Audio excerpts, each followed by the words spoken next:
You know exactly what you want. You wake up with absolute certainty, telling yourself that today is the day you finally start that massive project. But then you sit down at your desk, feel a tiny wave of resistance, and decide to check your phone for just a second before you begin. You start scrolling, and before you even realize what happened, half your day has completely vanished. You go to bed feeling heavy with guilt. You make a desperate promise that tomorrow will be different, and then tomorrow arrives and you repeat the exact same cycle. When you fail like this over and over again, the obvious conclusion is to assume you are just lazy, or that you lack some rare discipline that successful people are born with.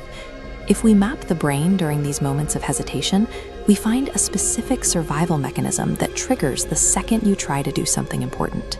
To understand why this cycle is so difficult to break, we need to look inside the head and see how the brain treats your deepest aspirations as physical threats.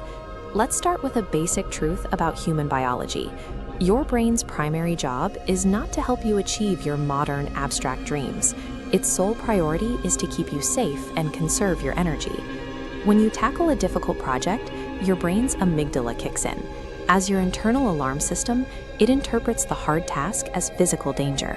Detecting potential failure, it fires warning signals, screaming at your brain to run away. So you obey. You switch to a low-effort activity, like organizing your perfectly clean desk or swiping through a social feed, and instantly that dread vanishes. You feel relief. This chemical relief tells your brain fleeing was the correct choice. Consequently, your mind learns to prioritize escaping the anticipated dread over the work itself. This avoidance loop is reinforced by the way we visualize our goals. We are often told that dreaming big helps, but daydreaming often creates a chemical trap that keeps you stuck. This graph tracks dopamine. We think it hits after achieving a goal, but it spikes highest in anticipation, dropping when you execute. Daydreaming tricks your brain. It absorbs a massive premature dopamine spike, feeling exactly as though you've already won. Since your brain has already collected the chemical reward of winning, your biological motivation to do the boring, difficult work quietly disappears. You end up addicted to your own potential, rather than the effort required to get there. To prevent you from feeling the crushing guilt of doing nothing, your brain often shifts your attention toward tasks that feel like work, but carry none of the risk. Instead of doing the scary thing, you spend 3 hours color-coding your notes. You read 5 different books on how to start a business, or you sit and watch productivity tutorials on YouTube. These activities simulate forward momentum while ensuring the actual high-stakes task remains completely untouched. Waiting for the perfect moment or over-preparing ensures the scary task remains safely in the future. It allows the amygdala to maintain its sense of safety while you enjoy the illusion of progress. To break this cycle, you have to accept a difficult reality. You are never going to wake up magically bursting with motivation. It is a fleeting chemical state, and you cannot build a life on it. The only way to bypass your amygdala's alarm system is to learn how to start without motivation. And you do that by making your very first step stupidly small. If you need to write an essay, do not tell yourself to write an essay. Your only goal is to open a blank document and type a single sentence.